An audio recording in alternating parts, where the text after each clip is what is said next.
இன்றைக்கி நம்ம என்ன பைக் கொண்டு வந்திருக்கோம்னா ஹோண்டா ஹைனஸ் CB350. இன்றைக்கி இந்த பைக்கோட நம்ம வில்லேஜ் மைலேஜ் டெஸ்ட் பண்ண போகிறோம். இந்த வண்டியை நான் 4 இயர்ஸாக யூஸ் பண்ணிகிட்ருக்கேன். நான் உட்காந்து பைக் ஓட்டும் போது மழை டைம் மட்டும் ஃபுல் சேரு என்னோடய பேண்ட்டில் தான் போடும். நீங்கள் கண்டிப்பாக இந்த மைலேஜ் பார்த்து இது சர்ப்ரைஸ் ஆவீங்க. வண்டி எடுத்துகிட்டு போயிட்டு பெட்ரோல் பங்கில் டேங்க் ஃபுல் பண்ணிக்கலாம். டேங்க் ஃபுல் பண்ணிட்டு ஒரு 40-50 கிலோமீட்டர் ரைட் பண்ணுவோம். மறுபடியும் வந்து ரீஃபில் பண்ணலாம். எவ்வளோ பெட்ரோல் பிடிக்குதோ ரீஃபில் பண்ணும்போது எவ்வளோ கிலோமீட்டர் ஓடுது டிவைட் பண்ணி போட்டிங்கன்னா உங்களுக்கு கரெக்டாக வந்துடும் மைலேஜ். பார்க்க ராயல் என்ஃபீல்டு மாதிரி இருக்குது, சவுண்டு ராயல் என்ஃபீல்டு மாதிரி இருக்குது. பட் ஓட்டருக்கு ராயல் என்ஃபீல்டு மாதிரி இருக்குமா அப்படின்னு கேட்டிங்கன்னா கண்டிப்பாக இருக்காது. டேங்க் ஃபுல் பண்ணியாச்சு, ட்ரிப்பையும் நம்ம ரீசெட் பண்ணியாச்சு. இப்போது பைக் ஏர் பிடிச்சிக்கலாம். ஒரு வில்லேஜில் பைக் வாங்கி நம்ம ஸ்லோவாக கம்போஸ்டாக ரைட் பண்ணுவோமோ காமாக, அந்த மாதிரி தான் நான் இன்றைக்கி ரைட் பண்ண போகிறேன். A few moments later. divided by 1.18. அடேங்க அப்பா, நானே எதிர்பார்க்கலீங்க. Yo, gear up, helmet on, bike it roads loaded, let's go, boom boom boom, bike road is going down, wind in my face, freedom full of doubt, bike event hard to adventure started to twist the throttle, let's fly high, mache, Highway lights, night rides, adrenaline rush. From city enchanted hills, we never hush. Wacky one, your daily dose of thrill. Come ride with me. feel the real deal. வணக்கம் மக்களே, welcome back to bike use vlog. இன்றைக்கி நம்ம என்ன bike கொண்டு வந்திருக்கோம்னா Honda highness CB350. இன்றைக்கி இந்த பைக்கோட நம்ம வில்லேஜ் மைலேஜ் டெஸ்ட் பண்ண போகிறோம். இந்த வண்டியை நான் 4 இயர்ஸாக யூஸ் பண்ணிகிட்ருக்கேன். நான் இது ஃபஸ்ட் பேட்ச்லேயே வாங்கினேன். சின்ன மாடிஃபிகேஷன் தான் பண்ணியிருக்கேன். விண்ட்ஷீல்டு போட்டிருக்கேன். இந்த ஹேண்டில் பார் பார்த்தீங்கன்னா இப்போ கரண்ட் ஜென்ரேஷன் வர ஹேண்டில் பார். ஸோ பழைய மாடலில் இதெல்லாம் ரொம்ப இஷ்யூவாக இருந்துச்சு. ஃபஸ்ட்டு இந்த ஹேண்டில் பாரோட வெயிட் பார்த்தீங்கன்னா பிளாஸ்டிக்கில் கொடுத்துருந்தாங்க. அப்போ பார்த்திங்கும்போது ஈஸியாக அது வெளியே வந்துட்டே இருக்கும். ஃப்ரண்ட் ஃபெண்டரில் வர பிளாஸ்டிக் மட்கார் இருக்குது பார்த்தீங்களா, இதெல்லாமே ஆக்சரிஸ் தான். ஸோ ஸ்டார்டிங் பைக் லான்ச் பண்ண புதுசில் இதெல்லாமே இல்லை, ரொம்ப டிஃபெக்டிவாக இருந்துச்சு. ஸோ அப்போ என்ன வந்து பார்த்திங்கன்னா நான் உட்காந்து பைக் ஓட்டும் போது மழை டைம் மட்டும் ஃபுல் சேரு என்னோடய பேண்ட்டில் தான் படும். அந்த இஷ்யூஸ் எல்லாம் இப்போ ரிசால்வ் பண்ணிட்டாங்க. அப்புறம் பார்த்தீங்கன்னா இது வந்து மார்ஷல் க்ரீன் கலர். இது வந்து டீலக்ஸில் தான் வரும், டீலக்ஸ் ப்ரோவில் வராது. அப்போ பார்த்தீங்கன்னா எனக்கு நார்மல் ஹார்ன் வந்துச்சு. ஸோ நான் அப்கிரேட் பண்ணேன், டீலக்ஸ் ப்ரோவில் இருக்கிற ஹார்ன் அப்கிரேட் பண்ணியிருக்கேன். அப்புறம் இந்த ஃபுட் ரெஸ்ட் போட்டிருக்கேன். அப்புறம் வேறு என்ன பண்ணியா சீட், இது வந்து பார்த்தீங்கன்னா சிங்கிள் சீட் வந்துச்சு, நான் டியூவல் சீட் போட்டிருக்கேன். அது எல்லாமே ஹோண்டா ஆக்சரிஸ் தான், ப்ரிட்டி மச் அவ்வளோதாங்க. அப்புறம் பார்த்தீங்கன்னா இந்த விண்ட்ஷீல்டு நீங்கள் ஹைவேல சூப்பராக இருக்குங்க. விண்ட் பிளாஸ்ட் நல்லாவே கட் பண்ணுது. ஸோ எவ்வளோ கிலோமீட்டர் ஓடிக்கிறேன் உங்களுக்கு காமிக்கிறேன் பாருங்கள். ஓரமாவா 58,000 ஓடி இருக்கு வண்டி. வாங்கின 4 இயர்ஸில் நிறையா ஹைவே ஓடி இருக்கேன். இங்கேருந்து பெங்களூருக்கு போகிறதெல்லாமே இந்த வண்டியில் எடுத்துகிட்டு போயிருக்கேன். அப்புறம் சிட்டி யூசேஜ் நிறைய பண்ணியிருக்கேன், வில்லேஜ் ரோடில் நிறைய யூஸ் பண்ணியிருக்கேன். ரீசெண்டாக பார்த்தீங்கன்னா ஸ்ப்ராக்கெட் சேஞ்ச் பண்ணியிருக்கு. அந்த ஸ்ப்ராக்கெட் பார்த்தீங்கன்னா ஒரு 1000 கிலோமீட்டர் ஓடி இருக்குது. நீங்கள் கண்டிப்பாக இந்த மைலேஜ் பார்த்து இது சர்ப்ரைஸ் ஆவீங்க. என்னோட இவ்வளோ மைலேஜ் கொடுக்குமா ஹோண்டா அப்படின்னு கண்டிப்பாக நீங்கள் யோசிப்பீங்க. அதுவும் ஒரு 5 இயர்ஸான ஓல்டு பைக், 58,000 கிலோமீட்டர் ஓடின பைக்கு இவ்வளோ மைலேஜ் கொடுக்குமான்னு நீங்கள் கண்டிப்பாக ஆச்சரியப்படுவீங்க. வண்டி எடுத்துகிட்டு போயிட்டு பெட்ரோல் பங்கில் டேங்க் ஃபுல் பண்ணிக்கலாம். டேங்க் ஃபுல் பண்ணிட்டு ஒரு 40-50 கிலோமீட்டர் ரைட் பண்ணுவோம். மறுபடியும் வந்து ரீஃபில் பண்ணலாம். எவ்வளோ பெட்ரோல் பிடிக்குதோ ரீஃபில் பண்ணும்போது எவ்வளோ கிலோமீட்டர் ஓடுது டிவைட் பண்ணி போட்டிங்கன்னா உங்களுக்கு கரெக்டாக வந்துடும் மைலேஜ். ஸோ அதே மாதிரி தான் பண்ண போகிறேன், எப்பவும் போல தான் நம்ம ஸ்டைலில். மைலேஜ் டெஸ்ட் பாருங்கள். யாராருக்கு இந்த பைக் வாங்கணும்னு நினைக்கிறீங்களோ இந்த மைலேஜ் டெஸ்ட் பார்த்து ஒரு கன்க்ளூஷன் கொண்டு வந்துங்க. கண்டிப்பாக இந்த பைக் உங்களுக்கு பிடிக்கும். பார்க்க ராயல் என்ஃபீல்டு மாதிரி இருக்குது, சவுண்டு ராயல் என்ஃபீல்டு மாதிரி இருக்குது. பட் ஓட்டருக்கு ராயல் என்ஃபீல்டு மாதிரி இருக்குமா அப்படின்னு கேட்டிங்கன்னா கண்டிப்பாக இருக்காது. ராயல் என்ஃபீல்டோட மெயின் மோட்டோவே பார்த்தீங்கன்னா லோ இன்டார்க்கில் நல்லா கான்சென்ட்ரேட் பண்ணியிருப்பாங்க. இது லோ இன்டார்க்கில் உங்களுக்கு அவ்வளோ ஃபீல் இருக்காது. ரெட்ரோ லுக்கில் இருக்கிற ஒரு ஸ்போர்ட்ஸ் பைக் மாதிரி தாங்க. ஹைரோ பண்ணி ஓட்டணும், அப்போ தான் பைக்கோட ஃபீலே நல்லாயிருக்கும், மைலேஜும் உங்களுக்கு அதிகமாக கொடுக்கும். என்ஃபீல்டு மாதிரி இருக்கும்னு நினச்சி இந்த பைக் வாங்க வேணாம். இது ஒரு டிஃப்ரெண்ட் செக்மெண்ட், ரெட்ரோ ஸ்டைலில் இருக்க ஒரு ஸ்போர்ட்ஸ் பைக். ஏன்னு நான் உங்களுக்கு கண்டிப்பாக ஹைவேல காமிக்கிறேன். பெட்ரோல் டேங்க் பார்த்தீங்கன்னா 15 லிட்டர்ஸ். ஹைவேலாம் நீங்கள் பெட்ரோல் போட்டிங்கன்னா நல்ல ஸ்பீடு, ஒரு 90 to 100 க்ரூஸ், ஒரு வேணாம் 110 க்ரூஸ் பண்ணிங்கன்னா மைலேஜோட லெவலே வேறு. உங்களுக்கு நான் காமிக்கிறேன், இங்கே பாருங்கள்.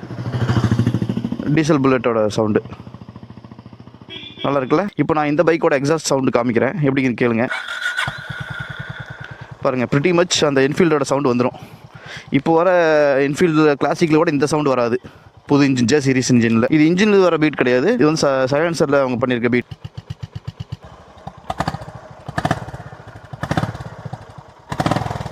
ஓட்டும் போது எப்படின்னு காமிக்கிறேன். அது ஏன் ஹாய் மக்களே, welcome back to bike use vlog.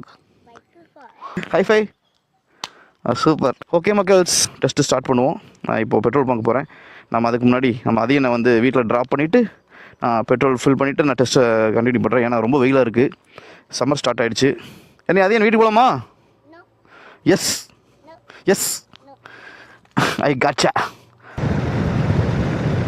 மக்களே பார்த்தீங்கன்னா அதையும் நான் ட்ராப் பண்ணிட்டேன்.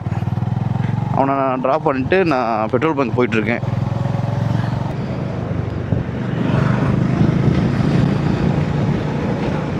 ஹெச்பி பெட்ரோல் பங்க் வந்தாச்சு. ஸோ அது 95 தான் நம்ம ஃபில் பண்ண போகிறோம். ஃபுல் டேங்க.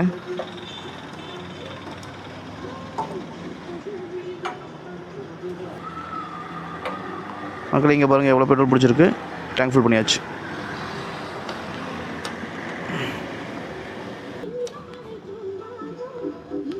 நண்பர்களே, நம்ம எப்போ போல் ட்ரிப் ஏவை வந்து இந்த வாட்டி நம்ம ரீசெட் பண்ணிக்குவோம். ஓகே, டேங்க் ஃபுல் பண்ணியாச்சு. ட்ரிப்பையும் நம்ம ரீசெட் பண்ணியாச்சு. இப்போது பைக் ஏர் பிடிச்சிக்கலாம். ஏரு 29ங்க ஃப்ரண்ட்டில் 29 கம்பெனி ரெக்கமெண்டட். பின்னாடி பார்த்திங்கன்னா 33. எப்போது நீங்கள் கம்பெனி ரெக்கமெண்டட் ப்ரெஷர் வைங்க. கம்பெனி ரெக்கமெண்டட் பார்க்கணுன்னா நீங்கள் ஸ்விங்காமில் இருக்கும். எல்லா பைக்கிலும் இங்கே தான் இருக்கும். உங்களுக்கு எதாவது டவுட் இருந்தால் அதில் பார்த்துக்குங்க. ஏர் பிடிச்சாச்சு. இப்போ நம்ம மைலேஜ் டெஸ்ட் பண்ணுறதுக்கு ரெடி. வாங்க நம்ம போவோம். மக்களே கொஞ்சம் மன்னிச்சுக்கோங்க, நம்ம டேங்க் கவர் கொஞ்சம் டேமேஜ் ஆகிடுச்சு. எலிக்கும் பிடிக்கும் போல் என் பைக் கவரெல்லாம் கடிச்சு வச்சுருக்கு. உங்களுக்கு எப்போ சொல்ல போகிறது தான், ஹார்ட் த்ராட்டில் கிடையாது, ஜென்ரல் த்ராட்டில் தான். ரொம்ப ஸ்பீடு போக போகிறது கிடையாது. 80 க்ரூசிங் ஸ்பீடு 80 வச்சுக்குவோம். டிராஃபிக் ஒன்றும் இருக்காது. வில்லேஜ் ரோடு தான். ஸோ அது மாதிரி இன்றைக்கி சாட்டர்டே. டைம் பார்த்திங்கன்னா 9 o'clock. இது கொஞ்சம் இருக்கும். ஒரு வில்லேஜில் பைக் வாங்கி நம்ம ஸ்லோவாக கம்போஸ்டாக ரைட் பண்ணுவோமோ, காமாக, அந்த மாதிரி தான் நான் இன்றைக்கி ரைட் பண்ண போகிறேன். மைலேஜுக்காக நான் ரொம்ப ஸ்லோவாகவும் ஓட்ட போகிறது கிடையாது. Gentle throttle. நீங்கள் ஒரு வில்லேஜ் சைடில் இருந்தீங்கன்னா, இல்லை ஒரு டவுன் அந்த மாதிரி இருந்தீங்கன்னா, இந்த பைக் யூஸ் பண்ணால் எவ்வளோ மைலேஜ் கிடைக்கும் அப்படிங்கிறது உங்களுக்கு கிளியராக காமிக்கணுங்கிறதுக்காக தான் இதை நான் எவ்வளோ எஃபோர்ட் போடுறேன். ஓகேங்களா? இந்த பைக் வாங்குறதுக்கு ஒரு மெயின் ரீசன் என்ன தெரியுங்களா? நான் இதுக்கு முன்னாடி வச்ச அந்த பைக் தான் காரணமே. என்னோடய ஃபர்ஸ்ட் பைக் பார்த்திங்கன்னா KTM RC 390. சூப்பராக இருக்கும். பட் சிங்கிளாக போகும்போது ஓகே, நல்லாயிருக்கும். இப்போ அப்பா அம்மாவை யாராவது கூட்டிகிட்டு போகணுன்னா அது செட் ஆகாது. அதுவும் இல்லாமல் நமக்குமே ரொம்ப நேரம் ஓட்ட முடியாது, டயர்டாயிரும். ஸோ டயர்டாகாமல் ஒரு பைக் மைலேஜும் கொடுக்கணும் அப்படின்னு பார்க்கும்போது நான் இந்த பைக் பார்த்துருந்தேன். நான் என்ஃபீல்டையும் செக் பண்ணேன் அந்த டைமில். அப்போ பார்த்திங்கன்னா இந்த J சீரிஸ் இன்ஜினோட கிளாசிக் வரல. அப்போ ராயல் என்ஃபீல்டில் பார்த்திங்கன்னா மீட்டியார் தான் இருந்துச்சு. எனக்கு மீட்டியாரோட ரைடிங் பொசிஷன் பிடிக்காது. ஏன்னா நான் அவ்வளோ க்ரூசிங் ஓரியன்டாக பார்க்கல. எனக்கு நார்மல் யூஸும் பண்ணணும், க்ரூசிங்கும் பண்ணணும், வெர்சடைலாக இருக்கணும் அந்த பைக். அந்த மாதிரி பைக் தான் நான் தேடிட்டு இருந்தேன். இந்த பைக்கில் இன்னொன்று பார்த்தீங்கன்னா, இது ஃபஸ்ட்டு 4 கியரில் தான் கொஞ்சம் டார்க் இருக்கும். 5th கியரில் டார்க் இருக்காது. 5th கியரை போட்டு நீங்கள் அந்த ஸ்பீடை மெயின்டைன் பண்ணிவிட்டு அந்த க்ரூஸ் பண்ணுறதுக்கு தான் சூப்பராக இருக்கும். இன்ஜின் ஸ்ட்ரெஸ் ஆகாமல் சூப்பராக காமாக ரன் ஆகும். அதுக்காக தான் 5th கியர். இந்த பைக்கை நீங்கள் யாருக்கு ரெக்கமெண்ட் பண்ணுவேன் அப்படின்னு எனக்கு கேட்டிங்கன்னா, உங்களுக்கு டார்க் முக்கியம் இல்லை, என்ஃபீல்டு மாதிரி ஓட்ட மாட்டீங்க, எனக்கு ஒரு நல்ல ரெட்ரோ லுக் பைக் வேணும், ஸ்போர்ட்டியராக இருக்கணும், நல்ல மைலேஜ் கொடுக்கணும் அப்படின்னு நினச்சிங்கன்னா இது தாங்க அந்த பைக். என்ன இன்ஜினுங்க இவனுக்கு செஞ்சுருக்காங்க, தரமான இன்ஜினுங்க. நீங்கள் இந்த மாதிரி இன்ஜினை நம்ம இந்தியன் மேனுஃபேக்சரர்கிட்ட நீங்கள் வந்து எக்ஸ்பெக்ட் பண்ண முடியாது. 58K ஓடி இருக்க வண்டி அப்படின்னு ஒரு ஃபீலே இல்லைங்க. ஏதோ புது வண்டி ஓட்டுற மாதிரி தான் எனக்கு இன்னுமே ஃபீல் இருக்குது. இன்னொன்று, நான் எவ்ரி டைம் நம்ம சர்வீஸ் எடுத்து போகும்போது அவர் கேட்பாங்க என்ன ஏதோ கம்ப்ளைண்ட்ஸ் இருக்கான்னு. நம்ம எதாவது கம்ப்ளைண்ட் சொல்லலாம்னு நினைப்போம், ஏதாவது இருந்தால் தான் சொல்கிறதுக்கு. அவ்வளோ சூப்பராக இருக்குங்க வண்டி. இன்ஜினில் உங்களுக்கு எந்த கம்ப்ளைண்ட் நீங்கள் சொல்லவே மாட்டீங்க. இது வரைக்கும் எனக்கு வந்ததில்லை. அப்புறம் நிறைய பேர் பார்த்தீங்கன்னா பெயிண்ட் பீல் ஆஃப் ஆகுது, ரஸ்டிங் இஷ்யூஸ்னு சொல்கிறாங்க. எனக்கு இது வரைக்கும் ரஸ்டிங் இஷ்யூஸ் வந்ததே இல்லை. பெயிண்ட் பீல் இஷ்யூ பார்க்குறேன், பட் அது வந்து நான் இஷ்யூவாக பார்க்கல. இந்த சைடு தான் ப்ராப்ளம்னு தோணுது. ஏன்னா நான் வந்து பார்த்திங்கன்னா லோக்கலில் தான் நான் வாட்டர் வாஷுக்கு கொடுத்தேன். அவங்க பார்த்திங்கன்னா ஃபுல் ப்ரெஷரில் வாட்டர் வாஷ் பண்ணுறாங்க. அப்போ பார்த்தீங்கன்னா அந்த அலாய் வீல்ஸில் இருக்கிற பெயிண்ட்லாம் கொஞ்சம் பிச்சுட்டு வந்துருச்சு. இப்போ நானே ஒரு வாட்டர் ஸ்ப்ரே மிஷின் வாங்கியிருக்கேன். இப்போ நானே வாஷ் பண்ணிகிட்ருக்கேன். ஸோ ரீசெண்ட் டைம்ஸில் எனக்கு எந்த இஷ்யூ அது மாதிரி வரல. காஸ்ட் வைஸ்னு பார்த்தீங்கன்னா என்ஃபீல்டு விடவே ரேட்டு கொஞ்சம் கம்மி தான். ஏன் நம்ம ஊர் மக்களுக்கு இந்த வண்டியோட அருமை தெரியலன்னு தெரில. நானும் என்ஃபீல்டு வச்சுருந்தேன், அதாவது எங்கள் அண்ணா வச்சுருந்தார் 2023 மாடல். என்னை விட இந்த செக்மெண்ட்டை நல்லா புரிஞ்சுக்கிறதுக்கு வேறு ஆள் இருக்க முடியாதுன்னு நினைக்கிறேன். ஏன் அப்படின்னு கேட்குறீங்களா? நாங்கள் ஹைனஸ் வச்சுருக்கோம், கிளாசிக் 350 J சீரிஸும் வச்சுருந்தோம். அந்த கிளாசிக் 350 நான் வந்து பார்த்திங்கன்னா நான் ஹைவேல ஓட்டியிருக்கேன், சிட்டி பீக் டு பீக் டிராஃபிக்லேயே ஓட்டியிருக்கேன், வில்லேஜ்லேயே ஓட்டியிருக்கேன். ஸோ இந்த செக்மெண்ட்டை நான் நல்லா புரிஞ்சு வச்சுருக்கேன். இப்போ நான் ஒரு பைக் வாங்குகிறேன், நான் என்னோடய நீடு வந்து பார்த்திங்கன்னா ஒரு retro bike 350 cc cruiser plus Roadster இந்த செக்மெண்ட்டில் வேணும் அப்படின்னா என்கிட்ட இருக்கிறது ஹைனஸும் இல்லை CB350 இல்லைன்னா CB350 RS இல்லைன்னா ஹோண்டாவில். என்ஃபீல்டில் பார்த்தீங்கன்னா மீட்டியார், அப்புறம் கிளாசிக் 350, புல்லட் 350 இதெல்லாம் என்னோடய பக்கெட் லிஸ்ட்டில் இருக்கும். இப்போ நான் இதில் எது செலக்ட் பண்ணுவேன் அப்படின்னு கேட்டிங்கன்னா, என்னோடய பாட்டம் ஆஃப் த ஹார்ட்லேருந்து நான் கண்டிப்பாக கிளாசிக் 350 தான் நான் செலக்ட் பண்ணுவேன். என்னடா இப்படி சொல்கிறேன்னு நினைக்காதீங்க. ஆஸ் அ ரைடராக எனக்கு அந்த பைக்கோட ஃபீல் தான் ரொம்ப பிடிக்கும். அதோட டார்க் ஃபீல் சான்ஸே இல்லைங்க. ஹைவேல இது நல்லா க்ரூஸ் பண்ணும், நல்லா ஸ்பீடை மெயின்டைன் பண்ணும், ஹை ஸ்பீட் போகும், மைலேஜ் அதிகமாக கொடுக்கும். அதெல்லாம் மீறி எனக்கு அந்த ரைட் ஃபீல், அந்த டார்க் எனக்கு கண்டிப்பாக என்ஃபீல்டு தான் வாங்க வைக்கும். நான் கண்டிப்பாக அப்போ ஜே சீரிஸ் இருந்ததுன்னா அந்த ஜே சீரிஸ் இன்ஜின் தான் வாங்கியிருப்பேன் என்ஃபீல்டில். எல்லாருக்கும் ஒவ்வொரு நீட் இருக்கும். எனக்கு வந்து அந்த டார்க்கோட ஃபீல் வேணும்னு சொல்லிட்டு தான் நான் அந்த வண்டி சூஸ் பண்ணுறேன். அதை தவிர நாங்கள் எல்லாத்துலேயும் இது தாங்க பெஸ்ட். ஏன் அப்படி சொல்கிறீங்களா? அதோட கிளச்சு செம்ம ஹெவி, சிட்டியில் யூஸ் பண்ணவே முடியாது. உங்களுக்கு பழக்கம் இருக்கணும் ஹெவி கிளச் பைக் யூஸ் பண்ணி. நீங்கள் ஒரு 150-100 சிசி பைக்கிலேருந்து வரும்போது உங்களுக்கு அந்த கிளச்சோட ஃபீல் ரொம்ப ஹெவியாக இருக்கும். அப்புறம் பிரேக்கு இந்த அளவுக்கு நீங்களாம் எதிரே பார்க்க முடியாது. தரமான பிரேக்குங்க இது. ஹோண்டா வேறு லெவல். நிசின் கேலிப்பர் யூஸ் பண்ணியிருக்காங்க. என்னமா இருக்குங்க இங்கே பிரேக்கு. நெக்ஸ்ட்டு பார்த்தீங்கன்னா இந்த பைக்கோட சேஸுங்க என்னங்க பண்ணி வச்சுருக்கீங்க.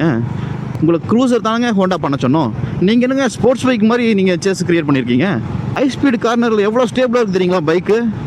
இன்டர்செப்டரில் கூட இவ்வளோ ஸ்டேபிலிட்டி நான் பார்க்குறீங்க. அது பர்ஃபார்மன்ஸ் பைக்கு. இது என்ன ஸ்டேபிள். அந்த கார்னர் லைனை பிடிச்சதுன்னா அப்படியே எடுக்கும் பாருங்கள். கொஞ்சம் கூட எந்த சீனுமே இல்லை. இவங்க ஒரு என்ஃபீல்டு காம்படிட் பண்ணுறாங்கன்னா நார்மலாக வரல. இவங்களுக்கு மோட்டோ ரொம்ப கிளியர். லுக்கு மட்டும்தான் ராயல் என்ஃபீல்டு மாதிரி இருக்குது. அப்புறம் இந்த என்ஜின் சவுண்டு, அதை தவிர வண்டி ஒரு டோட்டலி ஒரு ஸ்போர்ட்ஸ் பைக் மாதிரி தாங்க ஃபீல் இருக்கும். நீங்கள் ஸ்போர்ட்ஸ் பைக் மாதிரி அடிக்கடி கியர் சேஞ்ச் பண்ணுற வேண்டியதாக இருக்கும். நீங்கள் என்ஃபீல்டு மாதிரி நினச்சி ஓட்டாதீங்க, ஒரே கியரில் ஓடிட்டே இருக்கலான்னு. இந்த பைக்கில் கான்ஸே இல்லையா அப்படின்னு கேட்டிங்கன்னா இல்லைன்னு சொல்ல மாட்டேன், இருக்குது. இதோட சஸ்பென்ஷன் தாங்க. கார்னர் ஸ்பீடும் ஹை ஸ்பீடு ஸ்டெபிலிட்டி இருக்கோ அதுக்கேற்ற நம்ம விலை கொடுத்து தான் ஆகணும். சஸ்பென்ஷன் கொஞ்சம் ஸ்டிஃப்ங்க. ரோடில் இருக்கிற சின்ன சின்ன அன்ஈவன் சர்ஃபேஸஸ் கூட ஃபீல் பண்ணுவீங்க. அந்தளவுக்கு தான் சஸ்பென்ஷன் இருக்குது. இந்த மைலேஜ் டெஸ்ட் பார்த்திங்கன்னா ஃபுல் அண்ட் ஃபுல் வில்லேஜ்லேயே பண்ண வேணாம் அப்படின்னு யோசிக்கிறேன். கொஞ்சம் வில்லேஜ் ப்ளஸ் டவுன். இப்போ நான் வந்து டவுன் போயிட்டு மறுபடியும் வில்லேஜ் ரோட்டில் ஜாயின் பண்ணுற மாதிரி பார்ப்போம். கிலோமீட்டர் கொஞ்சம் கவர் பண்ணலாம் இந்த வாட்டி. அது மாதிரி வெயிலும் இல்லை, அதனால் நம்ம தைரியமாக தாராளமாக சுற்றிட்டு வீட்டுக்கு போகலாம். 22 கிலோமீட்டர் ஓட்டியிருக்கேன். இப்போ நம்ம கோபிச்செட்டிப்பாளையம் போயிட்டுருக்கோம். இது 1990s பார்த்திங்கன்னா இது ஒரு மினி கோடம்பாக்கம்னே சொல்லுவாங்க. அவ்வளோ மூவிஸ் எடுத்திருக்காங்க இந்த ஊரில். இப்போ நம்ம வந்த ரோடு ஃபுல்லாகவே மூவிஸ் எடுத்த ஏரியா தான். ரீசெண்டாக கூட பார்த்திங்கன்னா இங்கே ஒரு சீரியல் எடுத்துகிட்டு இருந்தாங்க. சன் டிவி சீரியலா இல்லை கலைஞர் டிவி சீரியலான்னு தெரில. இந்த கோவில் தான் எடுத்தாங்க. கொஞ்சம் டிராஃபிக் இருக்கும், டிராஃபிக் சிக்னல்ஸ் இருக்குது.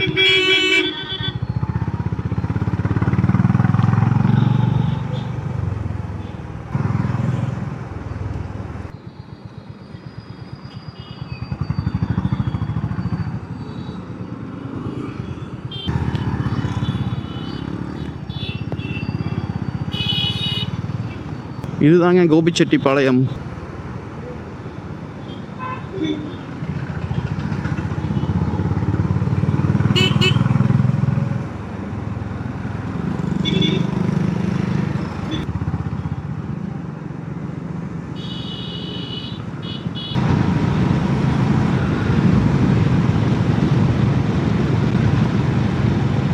இப்போ மறுபடியும் நம்ம வில்லேஜ் ரோடில் தான் ஜாயின் பண்ண போகிறோம். ஆர்ச் எண்டு இதுதான்.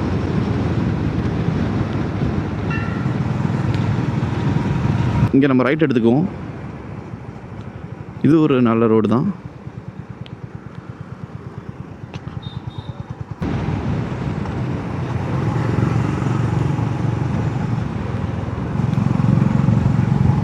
வெயில் காலம்னால வாய்க்கால் எல்லாம் தண்ணி நிறுத்திட்டாங்க.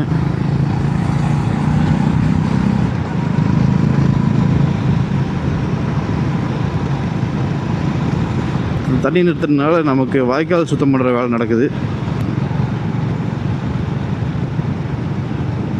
இது வரைக்கும் பார்த்திங்கன்னா நான் 33 கிலோமீட்டர் ஓடிருக்கேன். Town village road. வியூ பாருங்கள் மக்களே. இந்த பிரிட்ஜும் நிறைய மூவியில் வந்திருக்கு, தமிழ் மூவிஸில்.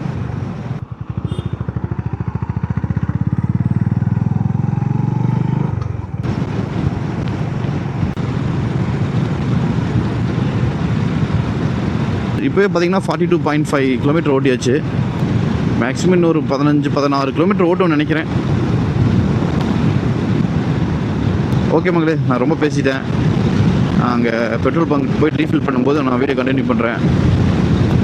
பாய் guys. A few moments later.